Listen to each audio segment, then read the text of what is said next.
Okey, itu kita di Padang Telekom Sukma, nama padang tu nak. Kita ada game Liga OB Junior.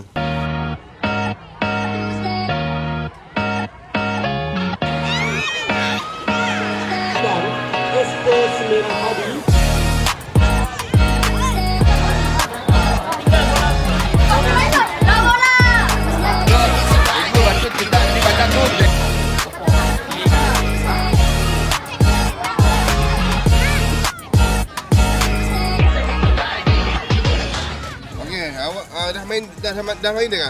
Dah, hari tu kami main dah first game menang 5-0. 5-0. Oh. Berapa skor dek?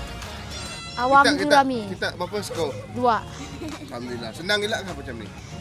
Nya sama table bagi awak. Sama table lah. Alhamdulillah. Okay. Pengalaman kita main bola kini tu. Kita join tim apa sebenarnya tu? Tim NFDP. NFDP. Yes. Selalu main kat luar lah. Oh, selalu. Pertandingan peringkat kebangsaan ada? Ada. Alhamdulillah. Ada. Peringkat dunia? Peringkat dunia belum sampai lagi. Okey, alhamdulillah. Siapa pemain idaman kita? Pemain Kuching City lah. Pemain yang kita minat. Sitembi. Sitembi. Mun di luar negara? Mbappe. Yes. Okey.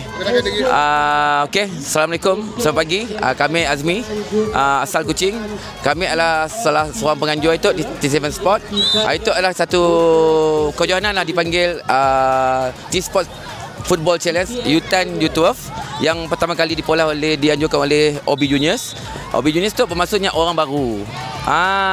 OB Juniors. So OB Juniors tu baru lahir pada tahun tu selepas Liga Petronas. So masuk umurnya lebih kurang 4 bulan lah. So motif kami maksudnya, matlamat kami adalah untuk orang mempertengahkan bakat-bakat baru yang baru umur 10, 12 untuk kita pertengahkan ke peringkat yang lebih tinggi lah. So dengan keadaan Kinetok dengan sambutan yang sangat luar biasa, disertai oleh lebih kurang 36 tim. Dengan kelab-kelab yang besar-besar di Kuching lah. Alhamdulillah sambutan yang luar biasa walaupun pertama kali kami orang mula, tapi sambutannya luar biasa. So harap semua kita boleh berjumpa untuk next year kalau ada bajet. Atau sebagai kita pun penganjur ataupun penaja-penaja yang ada, kebanyakannya penaja-penaja kami orang semua daripada Semenanjung lah. Semenanjung macam Amazing Fried Chicken, Curry House Kuching, Fabulous, Melayu Fabulous, Bokari Mart, Fresco dan Aquafer. Itu adalah komponen Semenanjung yang beri sumbangan untuk kami untuk mengadakan pertandingan pada hari itu. So kami ucapkan terima kasih kepada penaja-penaja kami orang. Untuk orang Kuching, korporat Kuching bolehlah cari akademi untuk support industri football kita. Sebab football kita masa tu memang tengah rancak, tapi masalah padang je lah. So harap ahli-ahli korporat boleh support akademi-akademi keluar lah. Ya, selamat kami orang lah. Okey, Ajak. Okey, so itu kita di Padang Telekom Sukma untuk game Liga OB Junior. Liga OB Junior. So lepas tu kita akan langgar macam ni.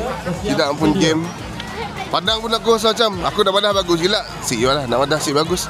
Okeylah, apa yang kita ada itu je lah. Redha ya, jom kita sebab di Padang tu hanya bagi kepada 2 untuk under 12 dengan under 10. Jom kita nak layan game macam ni, game akan main pasuk. Jom.